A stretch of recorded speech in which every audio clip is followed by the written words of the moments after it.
Hi, my name's Phil. I like talking about politics, and in this video I'd like to pick up with the national crisis that is unfolding as we become increasingly cut off from the world, with an interesting scenario that's been thrown up on a personal level, as well as the general worry about the government's response so far.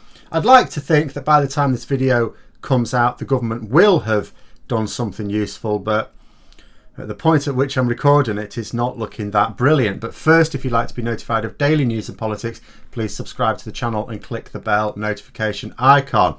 So, do you remember this? From the start of the year, you may or may not. Boris Johnson had sobered up, it was the 2nd of January, and he proudly proclaimed that 2020 was going to be a great year for Britain. 12 months later, and we're cut off from our own continent. I mean, those of us against Brexit knew it was going to be a bad year for Britain. We weren't just thinking to ourselves, oh yeah, but I bet 2021 is going to be really bad. No, we knew this year would be bad as well. We anticipated a certain level of chaos as we got towards the end of the year in particular, but the tweet has become an absolute meme now. As today has gone on, hasn't really looked any more hopeful. Grant Shapps, a cabinet minister, was interviewed this morning saying that the travel bans came as a complete surprise to the government. What? Would somebody please remind our clowns in charge that their boss told everyone at the weekend that the situation in the south of England was so bad that travelling out of it would be a threat to our national safety, and so it was banned? Well, the south of England is where our major ports with Europe are, and where most of our population live. So if it's too dangerous to travel from there to the rest of the UK, of course other countries are going to conclude that it must be too dangerous to travel from there to their territories as well. I mean, did that really take a lot of thinking?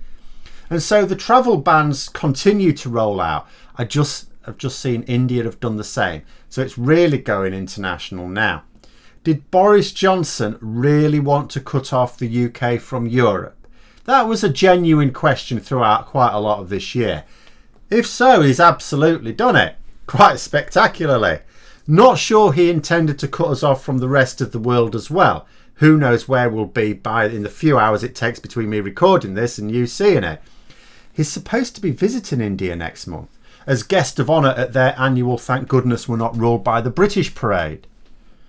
So yes, Brexit is a serious problem, entirely conceived by the Muppets now in charge, that is going to cease to be a political problem in 10 days' time. That's good. The political problem's sort of going to go away. It's going to become, from a political problem, which is actually quite easy to solve when you've got the will, it's going to become an actual legal and economic problem in 10 days, which is not at all easy to solve. The same government have also had to deal with a genuine emergency, one that can't be just politicked away, in the COVID pandemic. And they messed it up worse than any other advanced economy in the world. From a health and economic point of view, we've done worse than anyone. Now, their combined failure over both Brexit and COVID has created another real problem.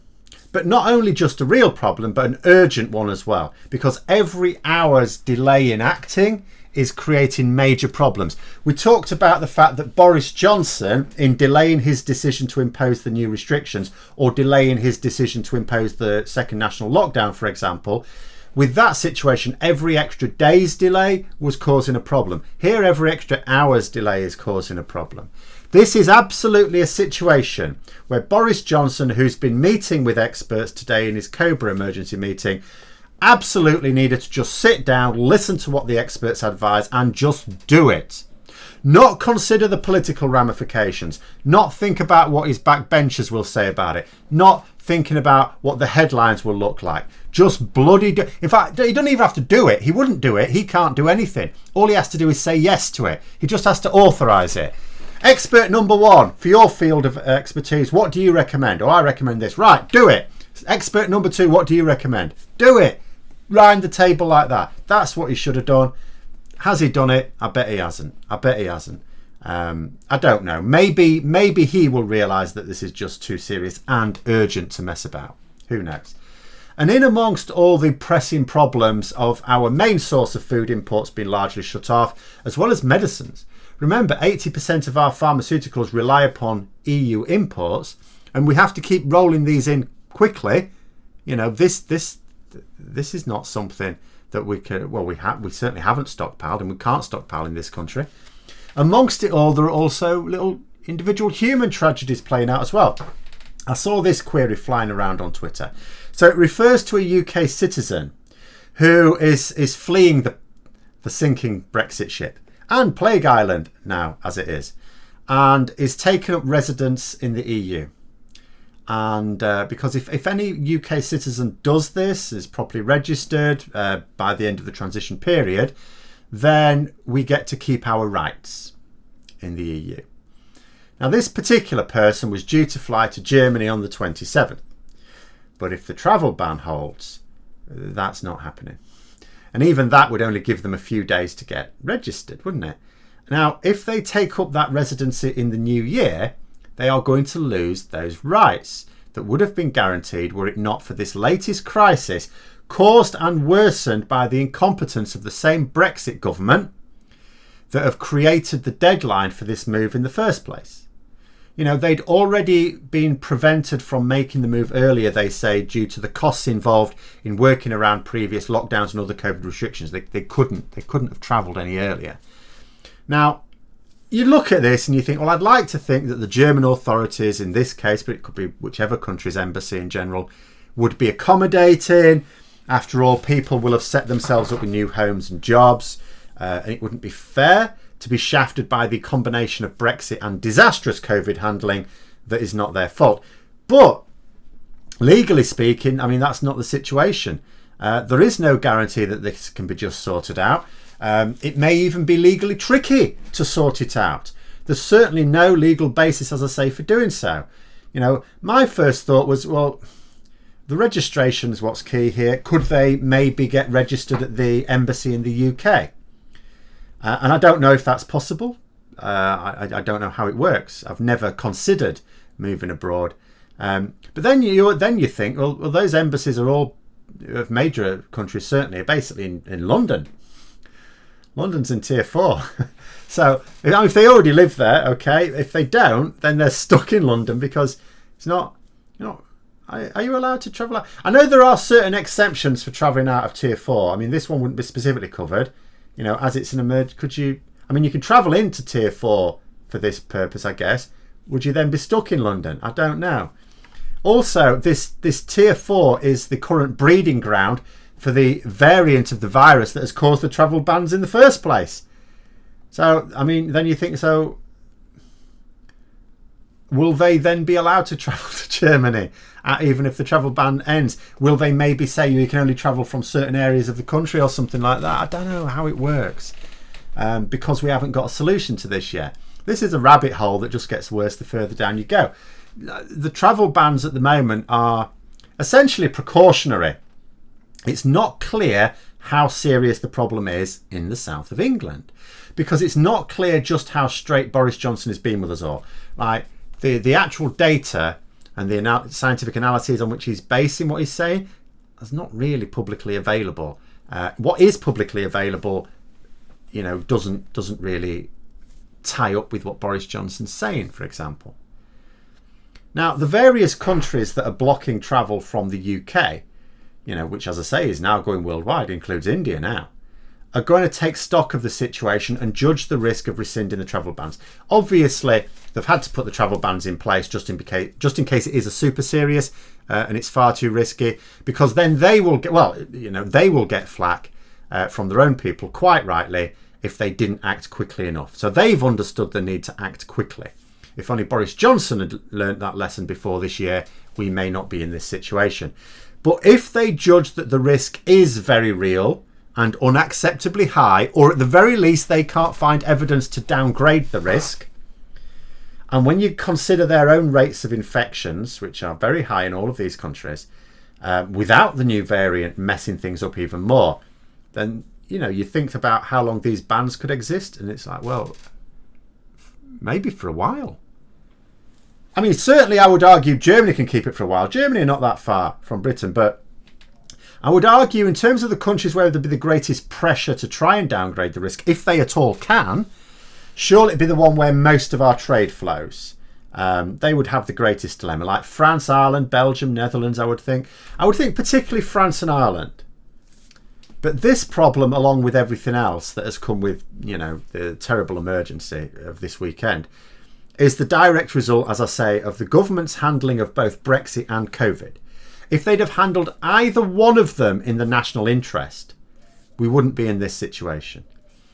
Some people may think, oh, well, a new strain of a virus emerging, mutations, this sort of thing happens. It would have happened anyway. Yes, it does happen. This is why, back when we're having our first wave, public health experts were saying actually it's more common that second waves are worse. That's why you have to deal with it before you get the second wave. Because the more you allow the virus to run rampant, the more likely these mutations are to occur. Of course, it means you've got more of the virus. We physically have more of the virus in the UK than we should have. So, of course, these mutations are much more likely to occur. And beneficial mutations are much more likely to be able to propagate and develop, which is what's happened.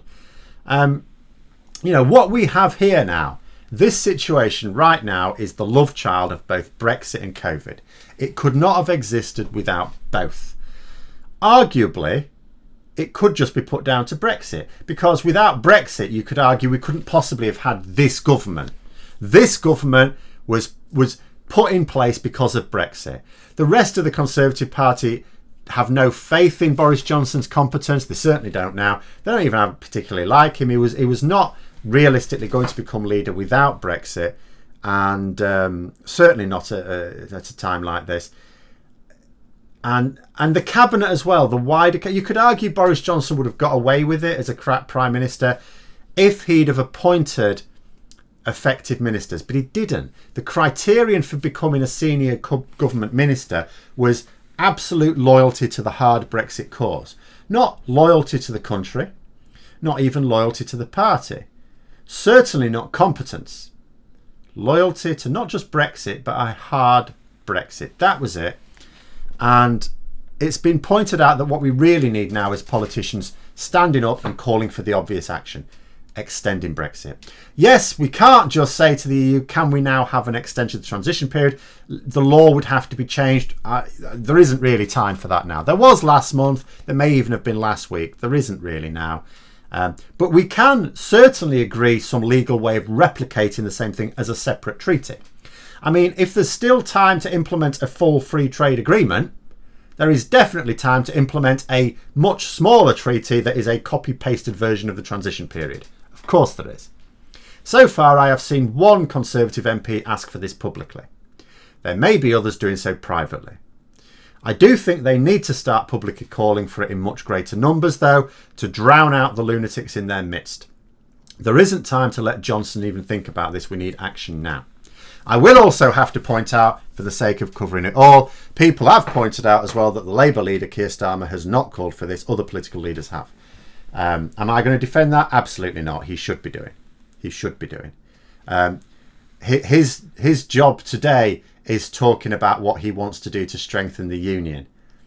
Yeah, on any other day, I would applaud it. Today, I'm going to go with Carol Cadwallader, who said, not today, mate, not today.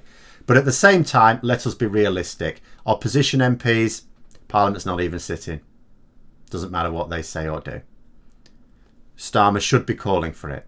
But does it fundamentally make a difference? No. Only Conservative MPs can now make a difference. So if you've got a Conservative MP, why not email them? But those are my thoughts. Let me know yours in the comments below. Hope you found the video interesting. If you did, don't forget to click the like button. And if you'd like to support the channel further, please also click the Patreon link for details. And until next time, I'll see you later.